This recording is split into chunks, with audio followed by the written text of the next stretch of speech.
कार्यक्रम के पुण्यार्चक हैं श्रीमान महावीर प्रसाद जी पाटौदी, अध्यक्ष नया बाजार जैन मंदिर डिब्रूगढ़, श्रीमती भगवती देवी पाटौदी, श्रीमान संजय जी पाटौदी, श्रीमती बनीता पाटौदी, पुत्री एंजल एवं दिव्यांशी पाटौदी, श्रीमान राजीव जी पाटौदी, श्रीमती आरती पाटौदी, श्रीमान विकास पाटौदी, श्रीमती वर्षा पाटौदी, कृषिका पाटौदी, संयम पाटौदी एवं समस्त पाटौदी परिवार, केसी ग्रुप, डिब्रूगढ़, असम।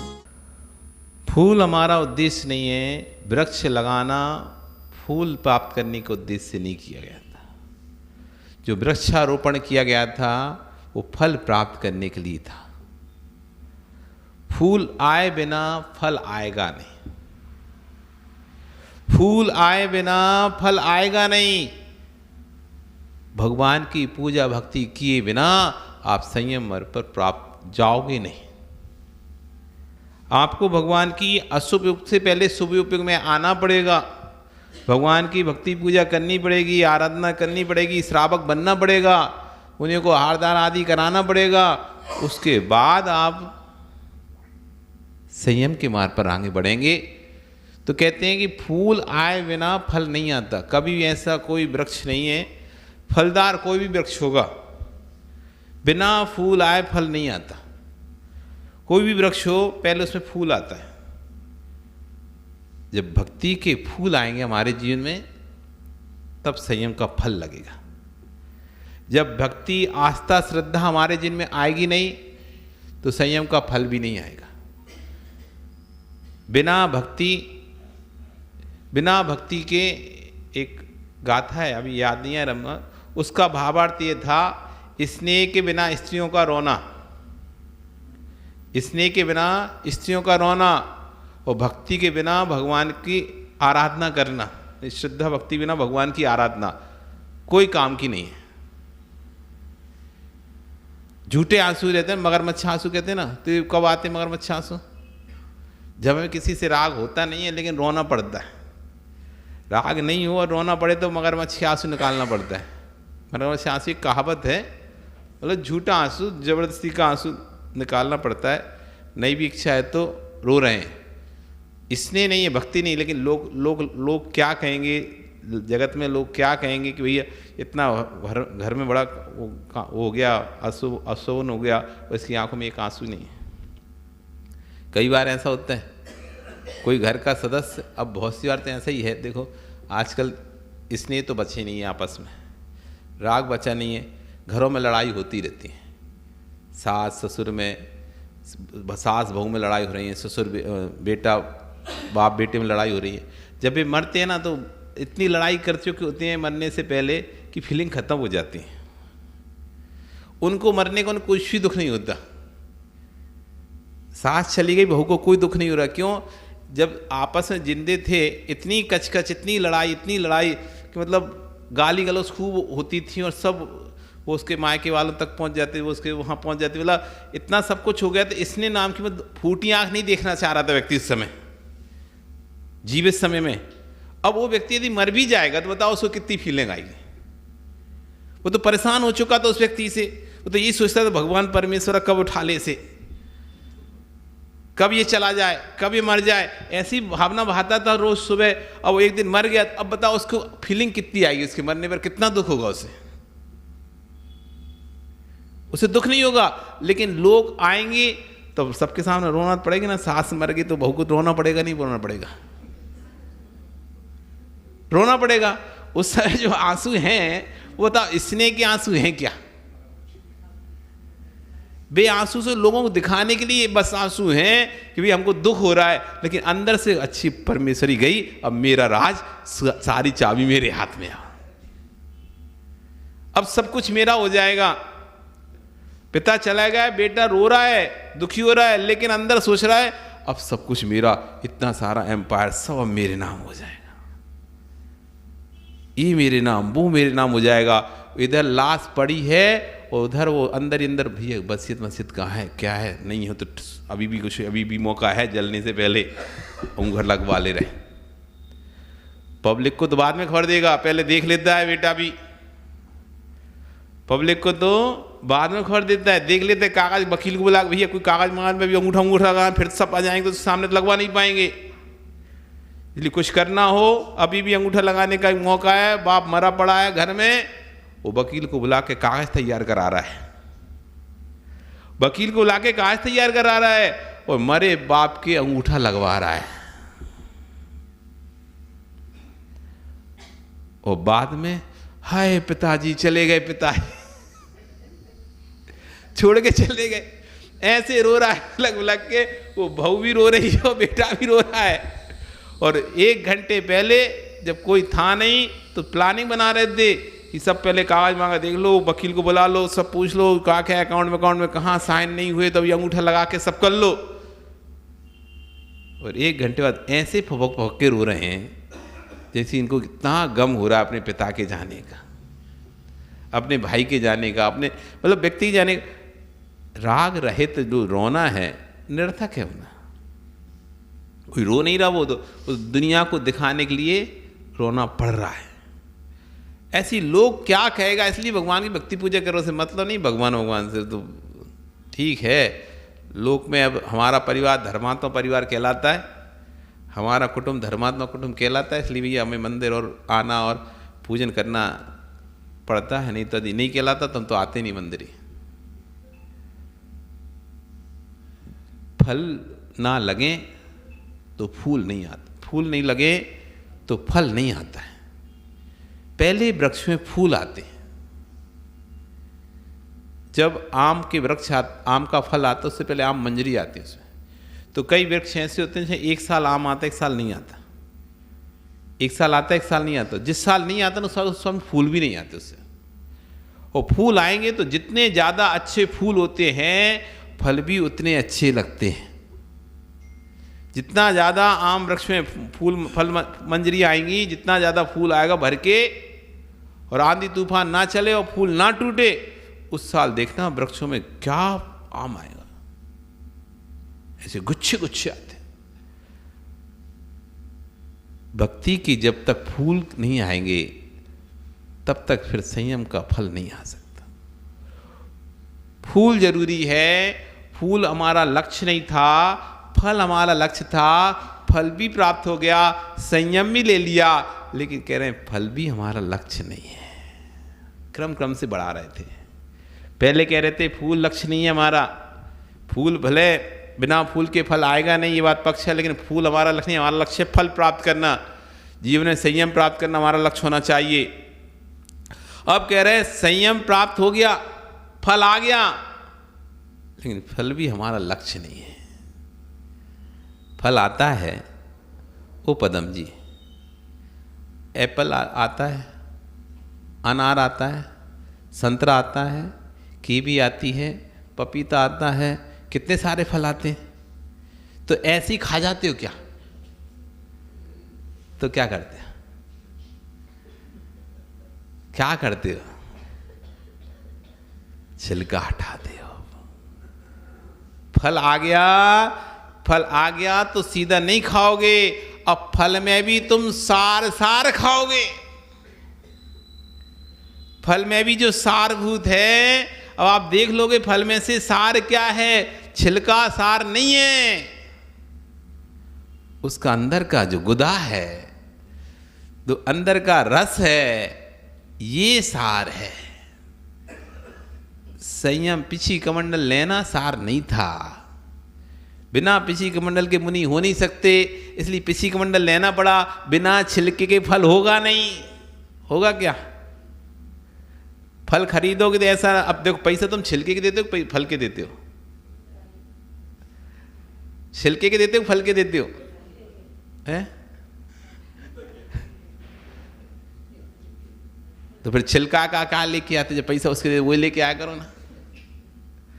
खमला लेने जाते हो तो छील के इसके हटा के तौल बैठा ये तो आते, हमें छिलका तो हमें खाने नहीं, तू रख ले छिलका, वहां भी डस्टबिन में फेंकोगे आप छिलके घर में आके, तो भाई छोड़े आया करो छिलका, अकेला फल फल लाया करो अंदर का। ऐसा नहीं कर सकते अनिल? क्यों?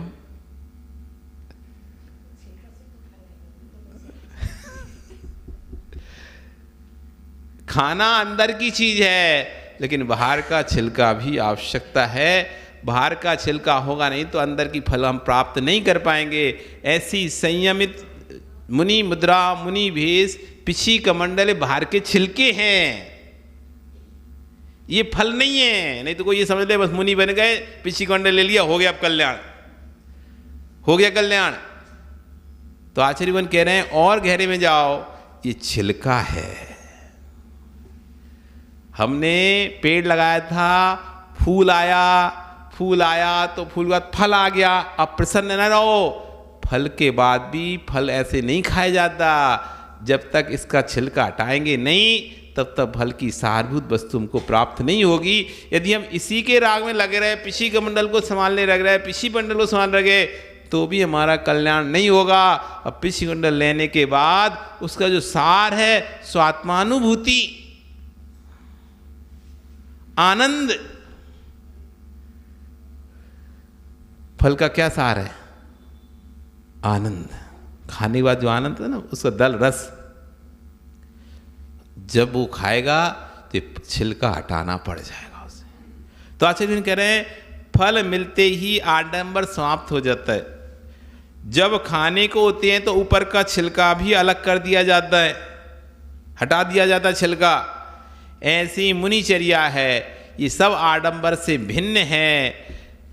सब जब सहानुभूति की अनुभूति आती है तो पिछी कमंडल का और ध्येय का राग, मुद्रा का राग भी अलग कर दिया जाता है। फिर पिछी कमंडल का जब आज मुनि ध्यान में जाता है, फिर पिछी कमंडल का भी राग उसको आनंद नहीं लेने देता। जब तक तुम छिलका नहीं हटाओगे तब तक फल के अंदर के आनंद को प्राप्त नहीं कर पाओगे। हाथ में फल रख ही रहोगे बस, लेकिन उसका स्वाद नहीं ले पाओगे। यदि उस फल का स्वाद लेना है तो उसके छिलकों को भी अब हटाना पड़ेगा, तब स्वाद लेंगे। ऐसी करे अब आनंद, या आपने मुनि बन गए, ये फल मिल गया, अब इस फल का रस लेना है तो बाहर का राग तो छोड़ो, ये कह रहे पिछी कमंडल का भी राग तुम्हें छोड़ना पड़ेगा, ध्यानस्थ होना पड़ेगा, आत्मलीन होना पड़ेगा, तब इस मुद्रा का आनंद आएगा। मनुष्य पर्याय का सबसे कोई उत्कृष्ट आनंद है मुनि मुद्रा। उस मुनि मुद्रा का ध्यान में रहकर जो ध्यान किया जाता है, उसका जो आनंद है, मात्र शुद्ध सफेद फल, जैसे अंदर का दल, जैसे केले का दल तो मीठा चख रहे होते हो, वैसी ही स्वानुभूति की अनुभूति लेता है ये मुनि। उसका नाम दिगंबर वीतरागी योगी होता है। ये है निर्गंत का स्वभाव। तुमने देह के मुनियों को तो अनेक बार निहारा, आचार्य मुनि कह रहे हैं कि देह के मुनियों को तो अनेक बार निहारा है, लेकिन अब परिणति मुनि की परिभाषा सुनो। शरीर का मुनि तो आपको दिख जाएगा 28 मूल गुणों का पालन करते हुए, केस लॉन्च करते हुए, एक समय भोजन करते हुए, खड़े होकर बाहर करते हुए, जीवों की रक्षा करते हुए, पिछी से मार्जन करते हुए, कमंडल से शुद्धि करते हुए, नग्न रहते हुए, ये बाहर की मुनि की चर्या है। ये ध्येय की मुनि है, लेकिन अंदर के मुनि कैसे होते हैं अब सुनो।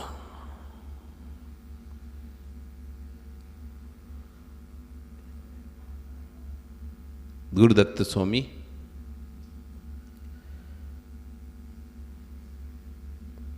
दौड़गिर की पहाड़ियों पर, दौड़गिर के क्षेत्र में विचरण करते हुए एक खेत पर ध्यानस्थ हो गए।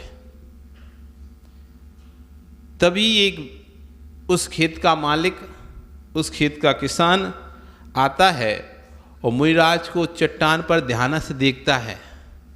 और ध्यानस्थ देखकर अब उसको करना था, वहाँ पर हल जुताई करना था। सोचता है कि अरे ये महाराज यहाँ पर बैठे हैं, अब मैं हल जुताई करूँगा तो इनको बाधा पहुँचेगी, मैं चलाऊँगा घोड़ों को, बैलों को हाँकूँगा, करूँगा, चिल्लाऊँगा तो इनको क्या होगी, बाधा होगी। इसलिए वो सोचता है कि दूसरे खेत में चला जाता हूँ। ऐसा सोचकर वह महाराज के पास पहुँचता है। स्वामी आप यहाँ पर ध्यान कर रहे हैं, अच्छी बात है, करिए, मैं आपको बाधा नहीं देना चाहता, इसलिए मैं दूसरे खेत में चला जाता हूँ। लेकिन मैं घर में बोल के नहीं आया, मैं तो घर में इसी खेत का बोल के आया था, इसलिए मेरी घरवाली जब खाना लेके आएगी तो आप उसको बता देना मैं दूसरे खेत पे हूँ। ऐसे बोलकर चला गया। वो तो चला गया, पर महाराज किसी का दूत कार्य थोड़ी ना करते हैं। वो तो ध्यानस्थ लीन थे, वो कोई के दूत थोड़ी ना थे। जब घर की उसकी पत्नी, जब दोपहर का ग्रीष्मकालीन समय था, दोपहर को जब 12 बजे वो पत्नी खाना लेकर आई तो अपनी पत्नी को वहाँ नहीं देखती। तो नहीं देखने पर वो चारों तरफ ढूंढती, पर कहीं नहीं पता नहीं चलता। तो महाराज को देखती, सोचता इनको कुछ पता हो तो पूछती उनसे पूछती है, महाराज कोई आपको समाचार दे के गए हमारे पति जो इस खेत में काम करने के लिए निकले थे, पर चारों तरफ कुछ नहीं दिखाई दे रहा, कहीं भी नहीं दिखाई दे रहा है। तो महाराज तो अपने ध्यान में लीन थे, कुछ नहीं बोले। कई बार पूछने पर भी पत्नी ने, महाराज ने कोई उत्तर नहीं दिया। वो पत्नी वापस चली जाती है। अब जब नहीं मिल रहे तो कहाँ जाए वो, तो वापस चली जाती। इधर किसान दिन भर काम करते करते थक गया, ऊपर से पत्नी नहीं आई तो और गुस्सा आ रहा है, खाना भूखा प्यासा। जब वो घर लौटा तो घर लौट के पत्नी की पिटाई करने लगता है। तुझे नहीं समझ में आ रहा था कितनी भारी गर्मी में हो, पानी हो, खाना कुछ नहीं हो, मैं कैसे मेरी कंठ सूखा जा रहा था, तुम खाना लेके क्यों नहीं आई? तो पत्नी कहती, भैया मैं तो आई थी, आप स्वामी मैं तो आई थी, पर आप ही नहीं मिले। तो स्वामी कहते, मैं नहीं मिला तो साधु नहीं मिला क्या जो वहाँ पर साधना कर रहा था? साधु तो मिले थे, लेकिन उन्होंने कुछ बताया नहीं। अब भूखा किसान और भूखा शेर दोनों बड़े खतरनाक होते हैं। भूखा इंसान हो, भूखा शेर। इसलिए माता एक अच्छी नीति बता दे रहे, जब भी तुम्हें कोई काम करवाना हो इनसे, तो जब इनका पेट खाली हो ना तो कभी मत बोलो, पेट भरी में बोलो। जो भी काम है बिल्कुल हो जाएगा। खाली पेट में तुम कुछ बोलोगे ना तो गुस्सा आता है। पहले अच्छे से भोजन करा दो, प्यार से अच्छा मिष्ट भोजन करा दो। जितना बड़ा काम करवाना है ना उतना अच्छा भोजन कराओ। बिल्कुल, यदि तुम्हारा काम है कि तुम्हें एक सोने की चेन खरीदनी है, हार खरीदना है बड़ा, तो बढ़िया उस दिन अच्छे पकवान खिलाओ इन्हें, मीठा खिलाओ खूब। प्रसन्न होंगे ना, प्रसन्न व्यक्ति कुछ भी करने को तैयार होता है। जब अंदर से व्यक्ति प्रसन्न होता है, खुश होता है ना, उस समय आप उससे जो भी कहोगे वो तैयार हो जाएगा। तो जैसा काम कराना हो वैसा भोजन कराओ उन्हें, अच्छा से बढ़िया प्यार से। इतना अच्छे से भोजन कराओ कि तुम्हारी तारीफ करने लगे। फिर धीरे से बोलना है, ये काम कराना है। भरे पेट में तुम बोलोगे तो गुस्सा कम आता है। नहीं भी करना हो गुस्सा भी आएगा ना, तो नहीं भी करना होगा ना तो कम गुस्सा आएगा। लेकिन खाली पेट में यदि गड़बड़ बोल दिया ना तो गुस्सा तेज आता है। तो भूखा इंसान और भूखा शेर एक जब खाली होते हैं, खाली पेट होता है तो बड़े खतरनाक हो जाते हैं। तो अब वो किसान भूखा, वैसे ही ऊपर से गुस्सा आएगा। एक तो हम इनके चक्कर में अपना खेत छोड़कर दूसरे खेत में गए और इतना सा काम नहीं कर पाए। और वो गया, पहले तो खूब गालियां दी, चिल्लाया। अब गुस्से में यदि कोई व्यक्ति गुस्सा हो और तुम शांत रहो तो उसका गुस्सा और बढ़ जाता है।